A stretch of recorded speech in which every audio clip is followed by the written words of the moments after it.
Eu sou a Lúcia Barros, criadora do método RGP, a Reprogramação Geral da Presença, do FastPass, Felicidade e Potencial Humano.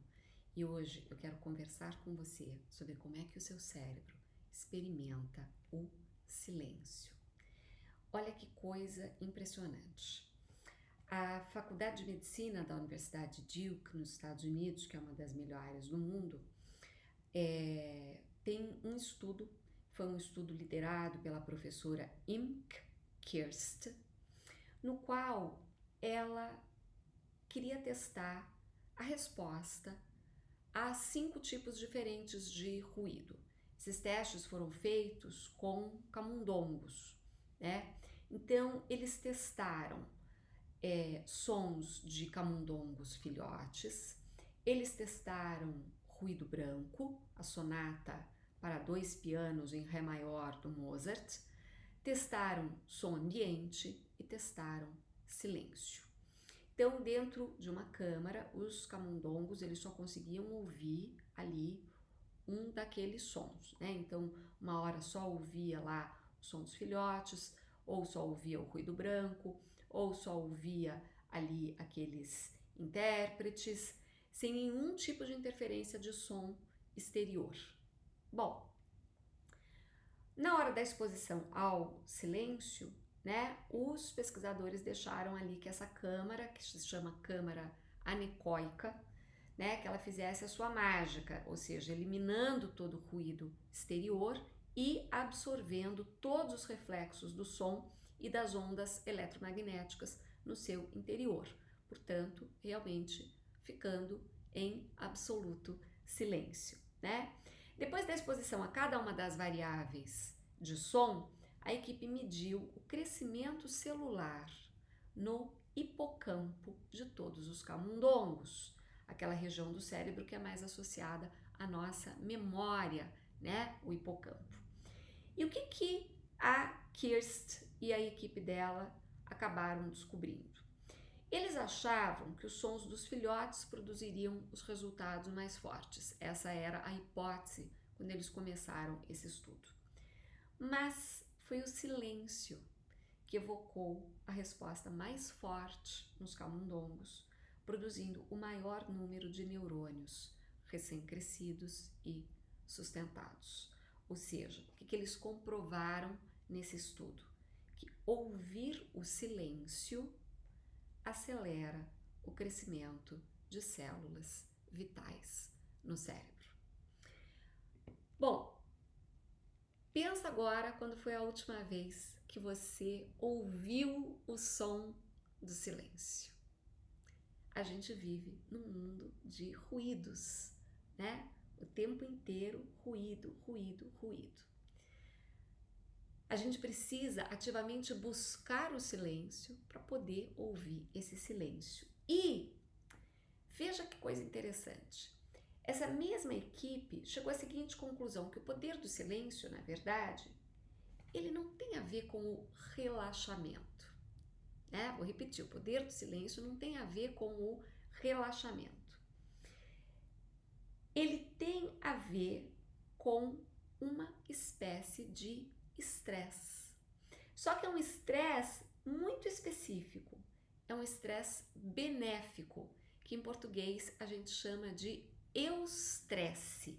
Né? Então não é estresse, é eustresse, esse estresse benéfico.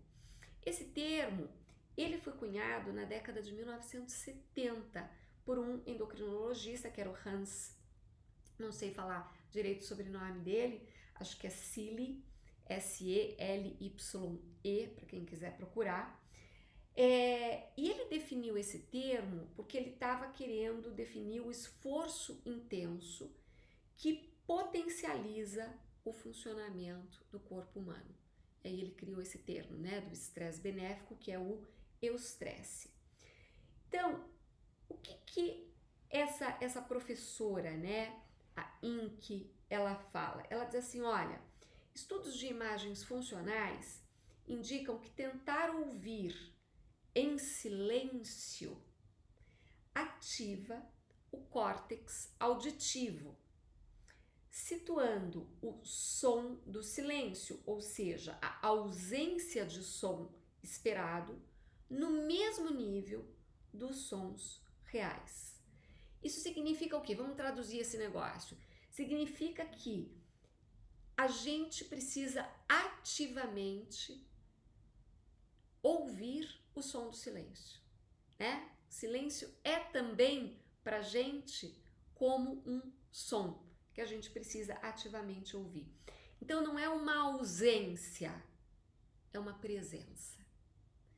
E era aqui que eu queria chegar, e esses dados que eu acabei de passar para vocês, esses dados são de um livro que eu absolutamente amo, a gente vai falar dele outras vezes aqui, que é O Silêncio Vale Ouro.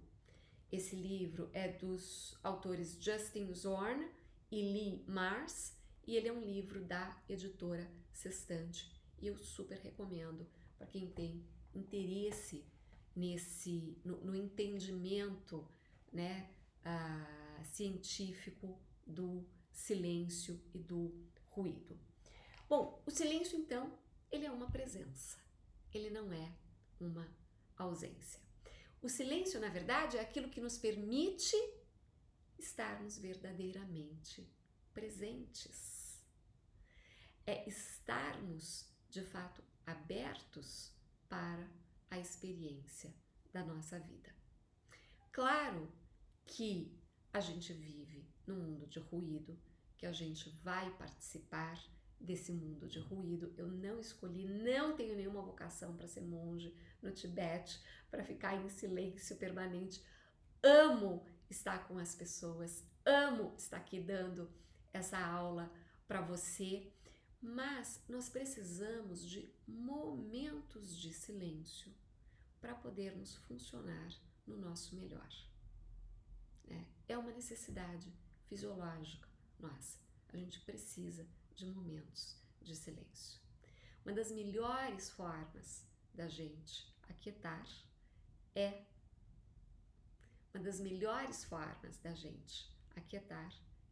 através da meditação, né? Que é uma das bases fundamentais de todo o meu trabalho de desenvolvimento de potencial humano.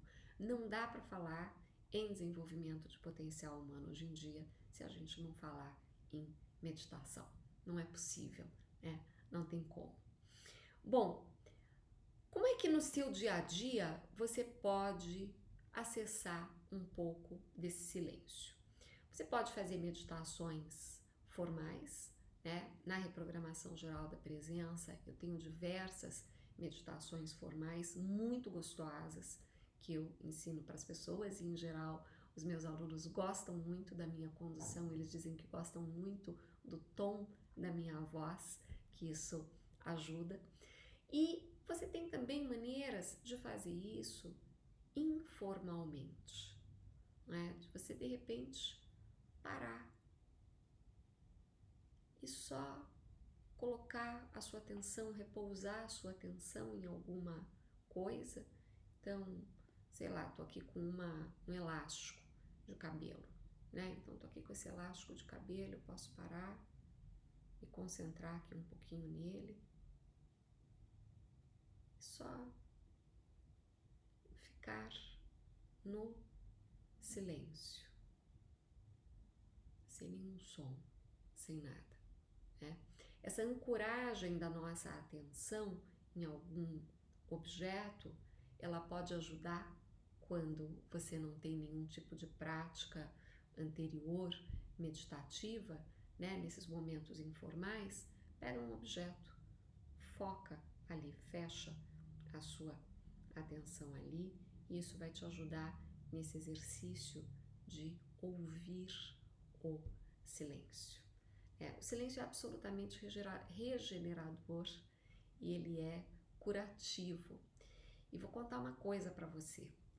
Esse último ano e meio foi dos mais complexos e desafiadores da minha vida, porque eu tô acompanhando a minha mãe, que teve um diagnóstico de linfoma, e tem sido, né, 18 meses aí de muitas hospitalizações e hospitalizações por longos períodos.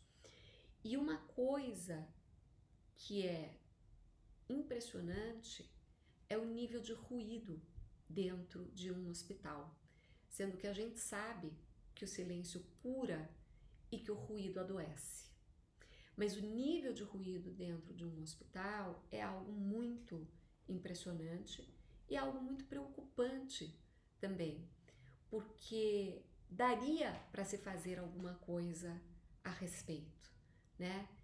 E isso aumentaria demais a qualidade de vida dos pacientes no período em que eles estão hospitalizados, e isso aceleraria a cura desses pacientes. E isso não é uma coisa nova.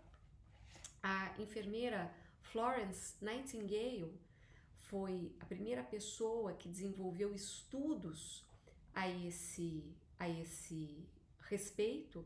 Em 1859, ela descreveu isso, ela refletindo sobre a experiência dela, né, auxiliando ali os feridos na Guerra da Crimeia, e ela escreveu: o ruído desnecessário é a mais cruel ausência de cuidado que pode ser infligida a pessoas doentes ou saudáveis, né? Então, ao tratar soldados com sintomas que ela descreveu como palpitações, suores, fadiga profunda, respiração arfante, o coração persistente e rápido, condições agora geralmente associadas ao transtorno do estresse pós-traumático, a Nightingale defendeu o silêncio como a cura mais importante. E depois dessa experiência dela, ela escreveu milhares de cartas, dezenas de livros, relatórios, planos, focados em quê? Na construção de hospitais que não tivessem ruído, né? Que não tivessem esse barulho desnecessário. A poluição sonora, ela perde só para a poluição do ar em termos de custo para o bem-estar humano. Olha que dado impressionante esse, né? E, no entanto, dentro dos nossos hospitais, o barulho é desesperador. Então, a média de decibéis de uma unidade de terapia intensiva costuma ser equivalente a de um restaurante movimentado, muito longe dos 35 decibéis recomendados pela Organização Mundial da Saúde, né? Um estudo de 2005 da Escola de Medicina Johns Hopkins, uma das melhores também dos Estados Unidos, né? Eles perceberam que os níveis de decibéis dos seus hospitais tinham subido uma média de 4 decibéis por década desde 1960. O que eles disseram, olha, isso provavelmente não é uma realidade só dos nossos hospitais, isso provavelmente reflete os hospitais no mundo todo. E é algo que faz mal para todo mundo, mas mais mal ainda para quem está em convalescência, para quem está precisando recuperar a saúde que foi perdida. Então, uma das coisas mais impressionantes que eu achei desse nosso período longo, né, ficando muito dentro de hospital, em UTI, em semi-intensiva, em quarto comum, é que os apitos, por exemplo, quando você está na semi-intensiva e quando você está no quarto comum, as máquinas elas apitam dentro do quarto do paciente, mas elas não apitam na enfermagem. Veja que loucura isso, né? Então, aquilo fica apitando na cabeça do paciente, e aí você tem que chamar a enfermagem, para que essa enfermagem, dentro do tempo possível dela, venha te atender e desligar aquele ruído. Só que isso não acontece uma vez ao dia, dependendo do procedimento que está sendo feito. Essas máquinas estão programadas aí para apitarem a cada 20 minutos, a cada 10 minutos, e a enfermagem às vezes leva mais do que isso para vir te atender. Isso que eu estou falando no nosso caso, que a gente tem a sorte de ir para um dos melhores hospitais do Brasil, né? Então, essas são reflexões importantes para a gente fazer a respeito da questão do ruído e do silêncio.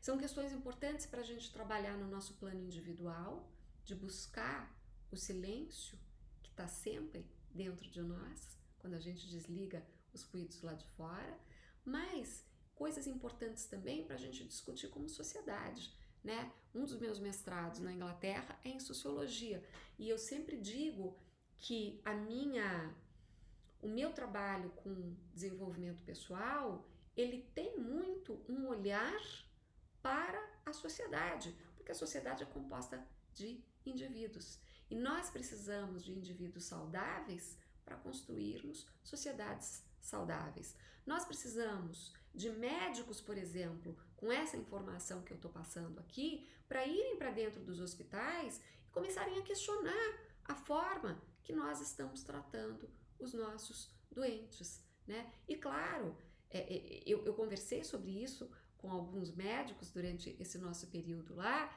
e a resposta que você tem é sempre que assim, né? É preciso fazer dessa maneira. Mas na verdade não é isso. Na verdade é assim, acostumou-se a fazer dessa maneira. Só que essa maneira é ruim para o paciente. Ela adoece. E portanto ela precisa ser revista, né? Eu sou daquelas pessoas que não aceita não como resposta. A minha busca é por excelência.